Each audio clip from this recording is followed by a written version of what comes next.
Hello everyone, কি অবস্থা সবার? আশা করি সবাই ভালো আছেন। তো আমরা অনেক ভালো আছি। আজকে নতুন একটা ভিডিও নিয়ে চলে আসছি আপনাদের মাঝে, একটা ব্লগ নিয়ে। ব্লগটা হচ্ছে আজকে ট্যুরে যাওয়ার। তো অনেকদিন ট্যুর মরে যায় না, তাই হঠাৎ রওনা দিলাম। তো বিশ্বটা মাথায় চলে আসছি আমরা কিন্তু। আজকের গন্তব্য হচ্ছে সীতাকুণ্ড অ্যান্ড গড়িয়াখালী। সীতাকুণ্ড যাবো আগে। তো সীতাকুণ্ড চন্দ্রনাথ পাহাড় যাব। তো রাস্তার মাঝখানে একটা ট্রাক দাঁড়া করাইলাম, ট্রাক দাঁড়া করাই আমরা ট্রাকে উঠে গেলাম। কারণ আমাদের কাছে টাকা পয়সা একটু কম আছে, তাই বলি আমরা ট্রাক দাঁড়া করাইছি। ট্রাক দাঁড়া করাই ট্রাকের উপর মজা করে বক্স নিয়ে গেছি একটা, গান টান বাজা একটু নাচে কুদে মানে চলে যাচ্ছি চন্দ্রনাথ পাহাড়। তো আমরা কিন্তু সীতাকুণ্ড বাজার চলে আসছি। সিকিউরিটি যেটাতে কিছুদিন আগে মেলা টেলা হয়েছিল, ওই সিকিউরিটি সিটির সামনে ওখান দিয়ে ঢুকি আমরা কিন্তু চন্দ্রনাথ পাহাড়ের দিকে রওনা দিব। তো এই সীতাকুণ্ড বাজারটা কিন্তু অনেক বড়, ভিডিও টিডিও করতেছিলাম আর অনেক মানুষজন কিন্তু অনেক বেশি। তো আমরা কিন্তু চন্দ্রনাথ পাহাড়ের দিকে অবশ্য রওনা দিছি। যেতে এখান থেকে হাঁটে হাঁটে যাবো, অনেকটা সময় লাগবে। আমাদের কাছে টাকা পয়সা অনেক কম, যার কারণে আমরা গাড়ি টাড়ি কিছু নিই নাই। তো হাঁটে হাঁটে রওনা দিচ্ছি। দেখতে অনেক সুন্দর লাগতেছে, নতুন কিছু হঠাৎ, তাই বাজারটা অনেক সুন্দর লাগতেছে, তাই গাড়ি টাড়ি নিই নাই। আর হাঁটতে হাঁটতে চলে যাচ্ছি। তো ওখানে কিন্তু যাওয়ার পর আমরা একটা দোকানে নাস্তা, ওখানে হালকা পাতলা কিছু করে নিছি। আর ধরেন চাটা, মানে চাল নাস্তা হালকা পাতলা কিছু করছি, করে বাকি কিছু নিয়েছি।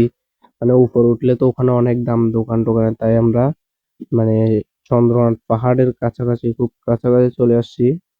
তো এখান থেকে দেখতে কিন্তু পাহাড়টা অনেক সুন্দর লাগতেছে। উঠতে নামায় কষ্ট হয়ে যাবে, অনেক কষ্ট উঠতে। তো পায়ে টায়ে ধরে গেছে উঠতে উঠতে। বড্ড ক্লান্ত। উপরে অনেক দোকান টোকান আছে। ওখানে দোকানে বসার পর দেখি ওখানে দোকানের যে দাম। আর দেখেন ভাই, পাহাড় কিন্তু এত উঁচু, এত বড়। তারপর কিন্তু মানুষজন অভাব নাই, অনেক মানুষ যায়, কিন্তু পাহাড়টা দেখতে অনেক সুন্দর। মানে পাহাড়ের বুকে গিয়ে যে একটা সৌন্দর্য উপভোগ করা যায়, এটা ওই পাহাড় না গেলে বুঝতে পারবেন না। পাহাড় মানে তো সৌন্দর্য, হ্যাঁ পাহাড় মানে তো অনেক সুন্দর। তো অনেক মানুষ এসেছিল, মানে মহিলা পুরুষ ইয়াং সবই ছিল।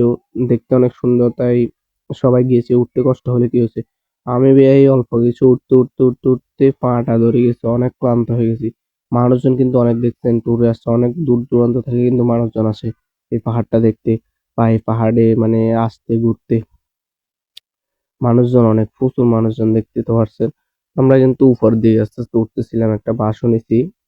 একটা ভাই কিন্তু বাসটা আমার গিফট করছিল, আমরা নিজের টাকা দিয়ে বাসটা নিয়ে নেই। এখান থেকে দেখলেই তো বোঝা যাবে কত উঁচু পাহাড়, এত উঁচু আমরা যাব। তো উঠতে উঠতে আমরা কিন্তু কিছু খাবার টাবার নিয়ে নিছি। তো ভাই, উঠার সময় একটা মজার বিষয় হচ্ছে, অনেকটা পথ যাওয়ার পরে একটা বানর, মানে ওইখানে তো বানর টানর অনেক কিছু আছে। তো বানর কি করছে, আমাদের খাবারটা থাব্বাই ফেলেছে, লয়ে একটা কেক খেয়ে ফেলছে। তো দেখেন, অবশেষে কিন্তু পাহাড়ের বুকে চলে আসছি একদম। এখান থেকে পাহাড়টা অনেক সুন্দর উপভোগ করা যায়, যার কারণে আমি মানে সিঁড়ির উপর উঠছি। তো দেখা যায় ওখানে একটা বাউলও আছে, গান করে। তো কিছুক্ষণ তার গানগুলো শুনলাম, শুনে টুনে মানে অনেক ভালো লাগছে যে পুরোনো গান শুনতেছি। আর এখান থেকে কিন্তু পাহাড়